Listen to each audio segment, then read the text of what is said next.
बच्चों, आज की इस वीडियो में आपका बहुत बहुत स्वागत है।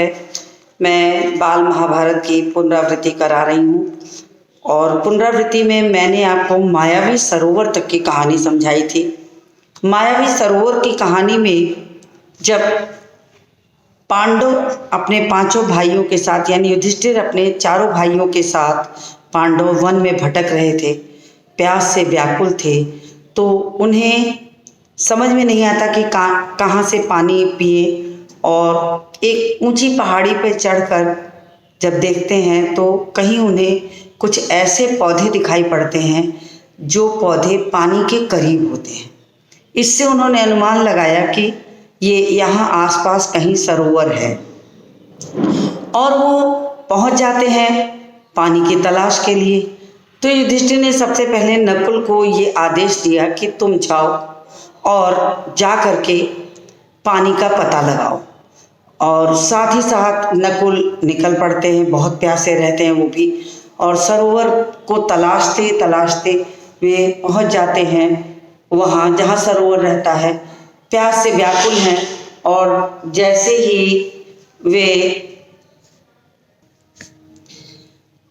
ही पहुँचते हैं करीब, वहाँ पर पानी पीने के लिए अंजलि कहते हैं हाथ को ऐसे जोड़ने के लिए।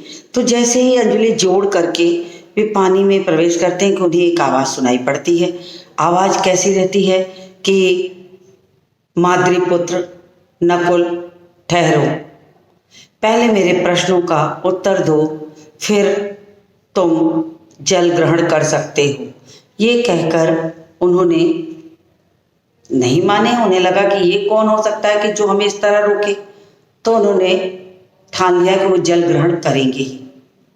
और जैसे ही अंजलि में जल भर करके वे पीने की कोशिश करते हैं, वो अचानक बेहोश होकर गिरते हैं और मृत हो जाते हैं। काफ़ी देर तक जब वो नहीं लौटे तो अंततः फिर वहाँ से वे सहदेव को भेजे। युधिष्ठिर ने सहदेव को भेजा और सहदेव को भेजने के बाद सहदेव जब वहाँ पहुँचते हैं पानी के करीब तो देखते हैं नकुल मृत पड़े हैं। वो भी प्यास से व्याकुल हैं। उन्हें लगता है कि पानी की प्यास के कारण संभवतः नकुल बेहोश हो गए। तो उन्होंने कहा कि चलो मैं अपनी प्यास बुझाकर पानी लेके चलूँगा, इन्हें भी पिलाऊँगा। फिर वो भी अंजलि में पानी भरते हैं, फिर वही आवाज़ आती है और जैसे ही पीने की कोशिश करते हैं मुँह के करीब जल आता है कि वो भी मृत हो जाते हैं। उसके बाद युधिष्ठिर जब बहुत बेताब हो जाते हैं कि आखिर क्या बात है कि जो जल लेने जा रहा वो लौट नहीं रहा, तो उन्होंने अर्जुन को भेजा। अर्जुन भी गए। अर्जुन को तो लगा कि ये बिल्कुल उचित नहीं है और वहाँ दो भाइयों को मृत पड़ा देखते हैं, नकुल और सहदेव को। तो उन्हें लगता है कि अब कोई उपाय नहीं है, किसी भी तरीके से अब रास्ता ढूंढना चाहिए। और रास्ता ढूंढने के चलते वे वहाँ से पहुँचते हैं। पहुँच करके फिर उन्होंने भी जल देखा तो पहले सोचा कि प्यास बुझाएं, और जैसे ही प्यास बुझाने चलते हैं फिर उन्हें भी आवाज़ आती है कि कुंती पुत्र अर्जुन, संभल जाओ, पहले मेरे प्रश्नों का उत्तर दो। फिर वो भी नहीं मानते हैं, जल ग्रहण करने जाते हैं और जल ग्रहण करने के साथ ही साथ उन्हें ये लगता है कि चक्कर आता है और बेहोश होकर गिरते हैं। तो इस तरह से जो यक्ष प्रश्न तक हम पहुंचते हैं, यानी कि नकुल, सहदेव, अर्जुन और भीम। फिर उसके बाद उन्होंने भीम को भेजा, भीम भी जाते हैं, वही स्थिति पे आते हैं। जब चारों भाई नहीं लौटे तब युधिष्ठिर पहुंचते हैं और युधिष्ठिर पहुंचते हैं कि आखिर ऐसा क्या है, रास्ता भटक गए अथवा वे यहाँ तक पहुँचे नहीं हैं, क्या कारण है कि वे लौट नहीं रहे। तो उन्होंने ये ठान लिया और ठानने के साथ ही साथ उनके पास और कोई रास्ता नहीं था। उन्होंने यक्ष के प्रश्नों का उत्तर देने का निश्चय किया। तो वही पाठ मैंने जो यहाँ लिखा है यक्ष प्रश्न, ये उसी पाठ को अब मैं पढ़ाने चली हूँ। मैंने पीछे की कहानी को इस पाठ से जोड़ने के लिए पीछे के पाठ की पुनरावृत्ति करा दी ताकि आपकी कहानी अधूरी न लगे। यक्ष प्रश्न का सवाल कहाँ से उठता है, तो यक्ष ने कौन कौन से प्रश्न किए और उसका उत्तर युधिष्ठिर ने क्या क्या दिया, अब मैं आपको वो पढ़ाऊंगी और साथ में समझाऊंगी। तो आज का पाठ जो है वो है यक्ष प्रश्न। तो यक्ष प्रश्न पर मैं चल रही हूँ आपको पढ़ाने, तो आप भी अपनी पुस्तक के साथ तैयार हो जाइए। युधिष्ठिर उसी विषैले तालाब के पास जा पहुंचे जिसका जल पीकर उनके चारों भाई मृत से पड़े थे। युधिष्ठिर वहीं जल के पहुंच जाते हैं सरोवर के पास, और सरोवर के पास पहुंच करके उन्होंने क्या देखा कि चारों भाई तो मृत पड़े हैं। अब ये देख के युधिष्ठिर बहुत आश्चर्यचकित हुए। शोक तो बहुत हो गया, असह्य शोक था, उनकी आंखों से आंसू बहने लगे। कुछ देर यूं विलाप करने के बाद युधिष्ठिर ने जरा ध्यान से भाइयों के शरीरों को देखा। अपने आप से कहने लगे, यह तो कोई माया जाल लगता है। भाई के शरीर को देखते ही युधिष्ठिर को यह समझ में आ गया कि निश्चित है कि यहाँ कोई माया जाल है। माया जाल मतलब जादू, माया जाल का मतलब होता है जादू। तो कोई जादुई करामात है जिसके कारण उनके चारों भाई जो हैं वो मृत हो गए हैं। तो उन्होंने आसपास की जमीन पर किसी शत्रु के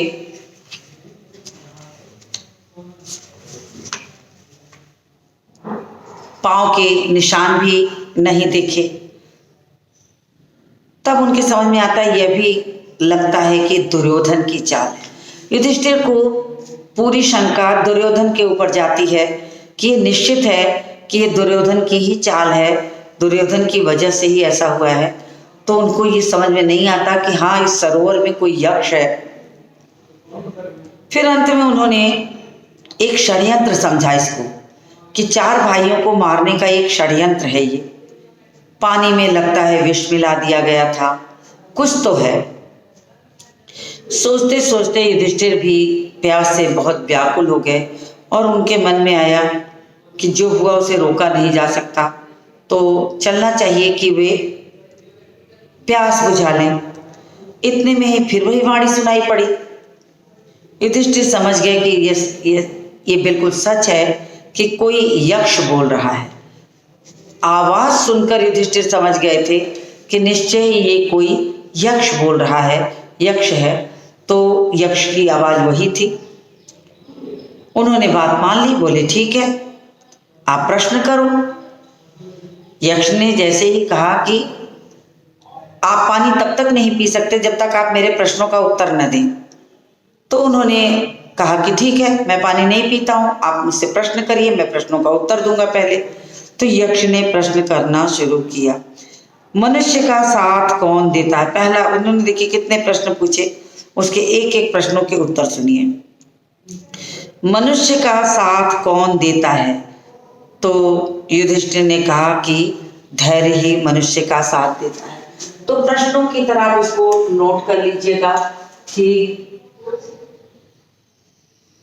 मनुष्य का साथ कौन देता है? तो देखिए इसका साधारण सा उत्तर हो गया धैर्य। अगर आप सेंटेंस में लिखेंगे, मान लीजिए आपके प्रश्न अधिक नंबर के हैं, तो आप उसमें सेंटेंस बनाइए, वाक्य बना के उत्तर दीजिए, अन्यथा आप इसको एक शब्द के भी उत्तर दे सकते हैं। तो धैर्य ही मनुष्य का साथ देता है, ये उनका पहला प्रश्न था। उसके बाद दूसरा प्रश्न हुआ, कौन सा शास्त्र विद्या है जिसका अध्ययन करके मनुष्य बुद्धिमान बनता है? यानी कौन सा शास्त्र या कौन सी विद्या है जिसको पढ़कर मनुष्य बुद्धिमान बनता है? तो सबसे बड़ा शास्त्र क्या होता है? महान लोगों की संगति।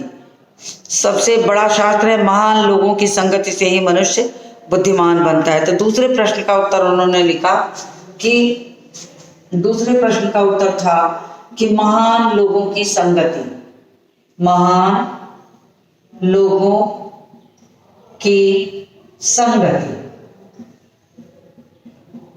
सबसे बड़ा शास्त्र है, महान लोगों की संगति। तो उन्होंने ये कहा। उसके बाद का प्रश्न था कि उन्होंने उत्तर दिया, कोई भी शास्त्र ऐसा नहीं है, महान लोगों की संगति से ही मनुष्य बुद्धिमान बनता है। तो एक प्रश्न ये उत्तर दिया युधिष्ठिर ने। तब यक्ष ने अगला प्रश्न पूछा कि भूमि से भारी चीज क्या है? तो आपको बता दें बच्चों कि भूमि से भारी चीज क्या है? संतान को माँ के गर्भ में जो स्थान मिलता है, जिसको कोख कहते हैं। कोख, कोख शब्द जो होता है बिल्कुल बोलचाल की भाषा का है, कोख, जिसका मतलब होता है गर्भ। यानी माँ के गर्भ में बच्चे का जो स्थान होता है उसी को हम कोख कहते हैं। तो कहते हैं कि ये जो चीज है वो सबसे भूमि से भी भारी चीज क्या है? तो संतान को कोख में धारण करने वाली माता भूमि से भी भारी होती है। तो माता का स्थान जो है वो भूमि से भी भारी है, इसीलिए जननी की बात आती है तो हम उसे माँ के रूप में धरती माता को भी देखते हैं। तो उन्होंने यही कहा है। अंत में उन्होंने ये उत्तर दिया। फिर अगला प्रश्न यक्ष ने पूछा, आकाश से भी ऊंचा कौन है? तो उत्तर आया पिता। यानी भूमि से भारी चीज क्या है? माँ है। और आकाश से भी ऊंची चीज कौन है? पिता है। हवा से भी तेज चलने वाला क्या है? तो मन है। देखिए, मन वास्तव में हवा से बहुत तेज चलता है। आप इस क्षण में यहाँ हैं, अगले क्षण में अपने मन से आप कहीं भी पहुंच सकते हैं। कहीं यात्रा करके जाना होगा तो आपको कुछ दिन लगेंगे, कुछ घंटे लगेंगे, लेकिन अगर आपको अपने मन से कहीं पहुंचना है, आप पलों में, सेकंडों में वहां पहुंच सकते हैं। तो उन्होंने कहा कि आकाश से भी ऊंचा कौन है? पिता है। हवा से भी तेज चलने वाला कौन है? तो हवा से भी तेज चलने वाला मनुष्य का मन होता है। ये बहुत इंपॉर्टेंट है। आपको वैसे भी कभी कोई पूछे तो आप इसका उत्तर दे सकते हैं कि हवा से भी तेज चलने वाला जो होता है वो मन है। तो मन हवा से भी तेज चलता है, तो ये कहा गया है। तो ये आपके प्रश्न के उत्तर हैं, जिसको कि आप जानिएगा और कभी भी इसको याद करके रखिए, तो आपको अच्छे से उत्तर लिखना आएगा।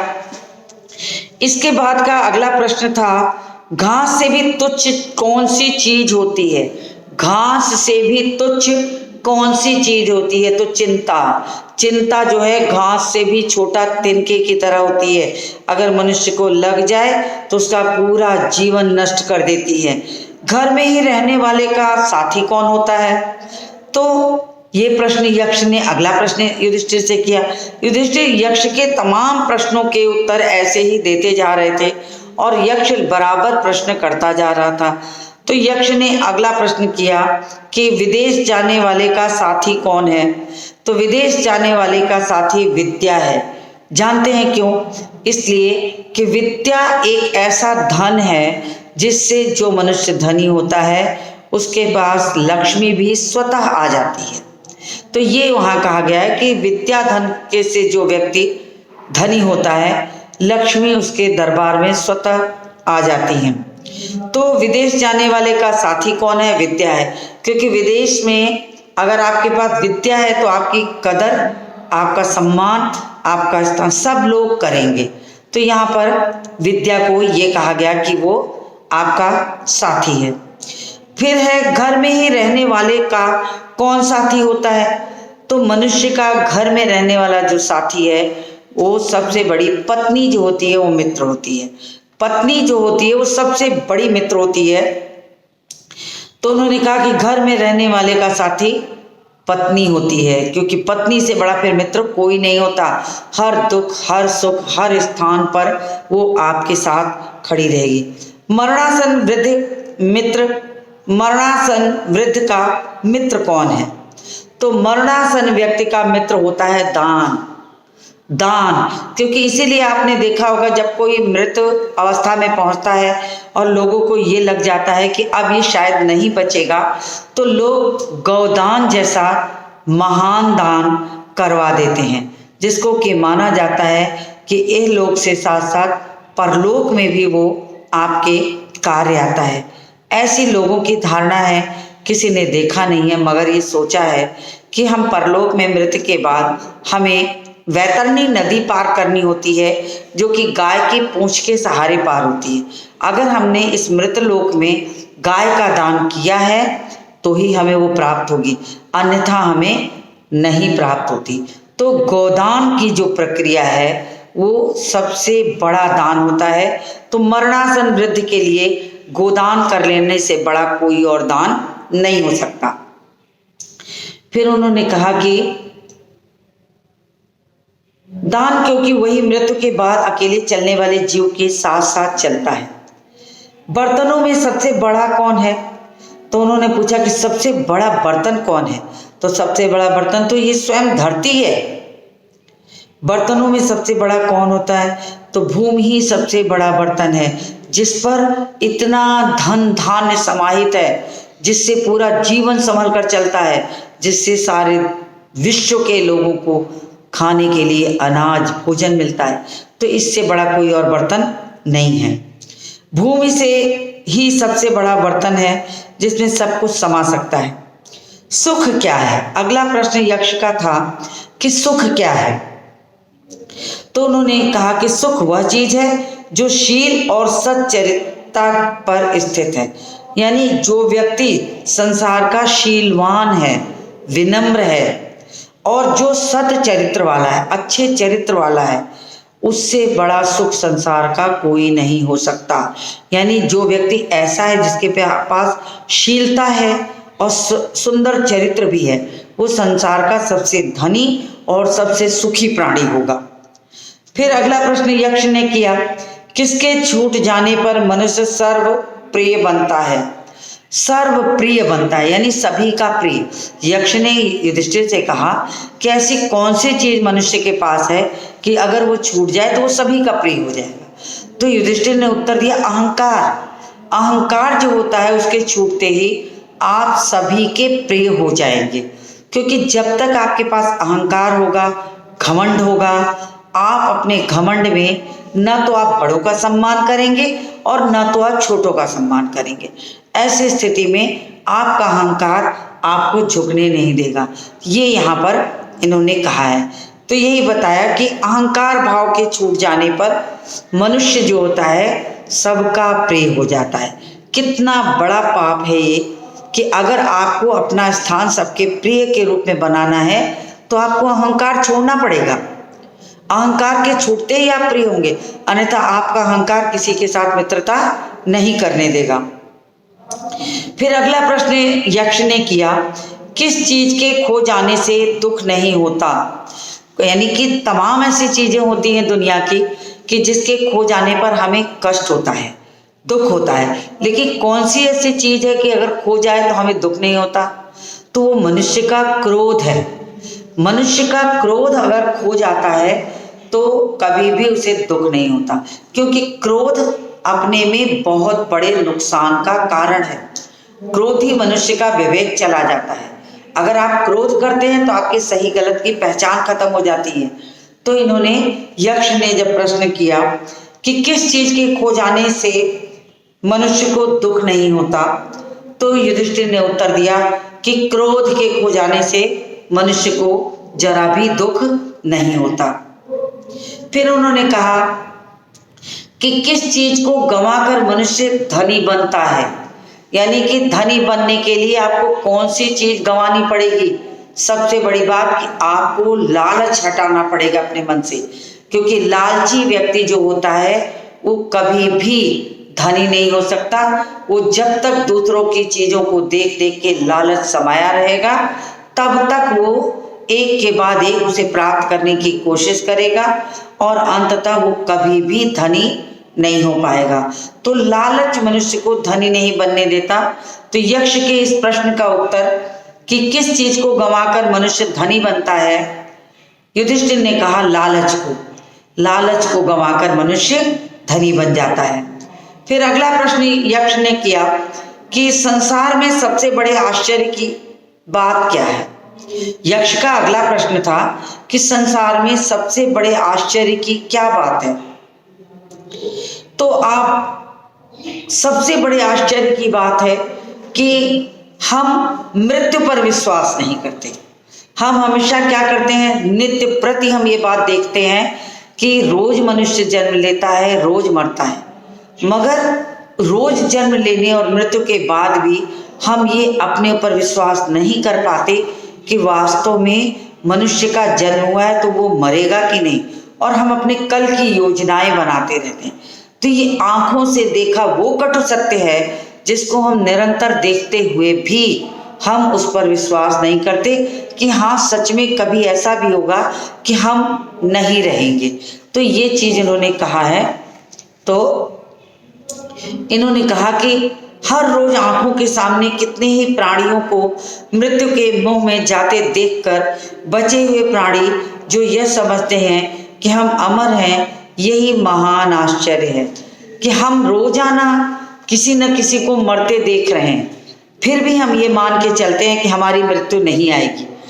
तो ये वहम, ये भ्रम जो दुनिया का सबसे बड़ा आश्चर्य है, दुनिया का सबसे बड़े आश्चर्य की बात है कि हम रात दिन उस चीज को देखकर भी ये ठाने बैठे रहते हैं कि हमारी मृत्यु नहीं होगी, हम अमर हैं।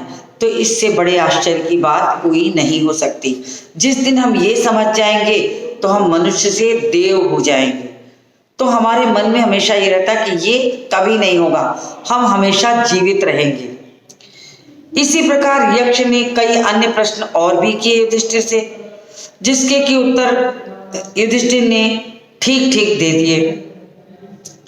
अब अंत में यक्ष बोला, राजन तुम्हारे मृत भाइयों में से एक को जीवित कर सकता हूं। देखिए यक्ष भी युधिष्ठिर की कितनी परीक्षा लेता है, इतनी परीक्षा लेता है कि वो कहता है कि जब सारे प्रश्नों को पूछ लिया और बड़े कठिन प्रश्नों को पूछा जिनके के उत्तर मुझे लगता है कि युधिष्ठिर के अलावा संभवतः कोई न दे पाता, क्योंकि युधिष्ठिर सबसे अधिक न्यायप्रिय, सबसे अधिक योग्य थे। ये अलग बात है कि उनकी सारी योग्यता भ्रम अयोग्यता में बन गया जब वो चौसर का खेल खेलते हैं, और वो भी धोखे से दुर्योधन ने अपनी जगह शकुनी को बिठा करके उन्हें हराने की कोशिश की, साथ में मदिरा पान भी कराया। तो वो स्थिति थी, लेकिन युधिष्ठिर से ज्यादा सत्यवादी न्यायप्रिय कोई नहीं हो सकता। तो यक्ष को ये लगा कि बहुत बड़े न्यायप्रिय हैं, तो क्यों ना मैं ऐसा करूं कि मैं इनसे पूछूं कि मैं तुम्हारा, यक्ष कहता है कि युधिष्ठिर से कि मैं तुम्हारे उत्तरों से बहुत संतुष्ट हूं, बहुत संतुष्ट हूं, मांगो क्या मांगते हो, और अगर तुम कुछ नहीं मांगते हो तो मैं तुम्हें ये वरदान देता हूं कि तुम अपने एक भाई को जीवित कर सकते हो। तुम चाहे अपने चारों भाइयों में से किसी को जीवित कर लो। ये प्रश्न जब युधिष्ठिर के सामने आया तो युधिष्ठिर के सामने बहुत बड़ी समस्या थी कि बलशाली भीम को जीवित करें या धनुर्धारी अर्जुन को जीवित करें या अपने छोटे छोटे दो भाई नकुल और सहदेव जो बहुत प्रिय थे उनको जीवित करें। तो एक तरीके से ये बहुत कठिन समस्या की बात थी युधिष्ठिर के लिए। फिर अंत में उन्होंने देखिए अपना निर्णय कितना न्यायपूर्वक दिया। कैसे दिया कि उन्होंने ये सोच लिया कि नहीं, मैं एक ही भाई को जब जीवित करना है तो कुछ पल वो सोचते हैं कि किसे जीवित कराऊं, थोड़ी देर रुके, फिर सोचे कि मेरा छोटा भाई नकुल जो है उसी को जीवित कर लेता हूं। तो उन्होंने यक्ष से कहा कि ठीक है, जब आप एक ही भाई को जीवित करना चाहते हैं तो मेरा सबसे छोटा भाई नकुल जो सबसे पहले पानी लेने आया था, मेरा आज्ञा पालक है, मेरा प्रिय है, आप उसी को जीवित कर दें। अब उसी को जीवित कर दें उन्होंने तो कह दिया। अब युधिष्ठिर ने जैसे ही ये कहा, यक्ष ने सामने प्रकट होकर पूछा, युधिष्ठिर, यक्ष को बड़ा आश्चर्य होता है कि इतनी ज्यादा सुविधा देने के बाद भी हजारों हजारों हाथियों के बल के समान भीम और योग्य, दुनिया के सबसे बड़े योग्य धनुर्धारी अर्जुन को छोड़कर इन्होंने नकुल को क्यों जीवित किया। तो वो प्रकट हो जाता है और प्रकट होकर के उन्होंने युधिष्ठिर से प्रश्न किया कि युधिष्ठिर, 10,000 हाथियों के बल वाले भीम को छोड़कर तुमने नकुल को जीवित करवाना क्यों ठीक समझा। अब देखिए युधिष्ठिर का जवाब कितना सुंदर है, कितना अच्छा है, ये ध्यान से सुनिए कि युधिष्ठिर ने कहा कि आपको ये पता है कि पांडव 5 भाई थे, जिनमें से 3 जो थे वो कुंती पुत्र थे और 2 माद्री पुत्र थे। तो कुंती पुत्र में कौन थे? युधिष्ठिर, अर्जुन और भीम कुंती के पुत्र थे। नकुल और सहदेव माद्री के पुत्र थे। और जब माद्री राजा पांडु के साथ सती हो जाती हैं तो कुंती ने ही 5 पुत्रों का लालन पालन किया। 15-16 वर्ष तक वन में रही और उसके बाद वो उन्हें ले करके हस्तिनापुर आती हैं। 5 भाइयों में किसी को ये महसूस भी नहीं होता कि वो माद्री पुत्र हैं। तो उन्हें ऐसा लगा, युधिष्ठिर को इसीलिए ये लगा कि मैं कुंती पुत्र, मैं युधिष्ठिर शेष बचा हूँ, तो क्यों न माद्री के एक पुत्र को बचा करके उनके वंशज का भी नाम आगे बढ़ाया जा सकता है। कितनी बड़ी न्यायप्रियता है कि हजारों हाथियों के बल वाले भीम को छोड़कर, वीर से वीर धनुर्धर अर्जुन को छोड़कर उन्होंने क्या ठाना कि नहीं, वो नकुल को ही जीवित करेंगे। तो यक्ष भी हैरान हो जाता है और जब कारण पूछता तो उन्होंने यही कारण बताया। तो उन्होंने देखिए क्या कहा, युधिष्ठिर ने कहा, यक्षराज, मैंने जो नकुल को जीवित करवाना चाहा वह सिर्फ इसी कारण कि मेरे पिता की 2 पत्नियों में से माता कुंती का बचा हुआ एक पुत्र तो मैं हूं। मैं चाहता हूं कि माता माद्री का भी एक पुत्र जीवित हो उठे, उनका भी एक वंशज जीवित हो जाए, जिससे हिसाब बराबर हो जाए। कोई ये न कहे कि युधिष्ठिर न्यायप्रिय नहीं है। जब उन्हें संसार के लोग इस बात को सुनेंगे कि यक्ष की बिना आज्ञा के जल ग्रहण करने के बाद युधिष्ठिर के 4 भाई मृत हो गए और यक्ष ने किसी एक को जीवित करने का मौका दिया, तो युधिष्ठिर अपने लालच में पड़कर अर्जुन या भीम को जीवित कर लिए, न कि नकुल और सहदेव को। तो उन्होंने इस बात को सोच करके ही यक्ष को समझाया कि नहीं, न्याय तो यही कहता कि अगर कुंती पुत्र मैं युधिष्ठिर शेष बचा हूं तो माद्री पुत्र में से भी एक को जीवित होना चाहिए। तो उन्होंने नकुल को जीवित करने के लिए कहा कि आप नकुल को जीवित कर दें। पक्षपात रहित मेरे प्यारे पुत्र, तुम्हारे 4 भाई जी उठे, यक्ष ने वर दिया।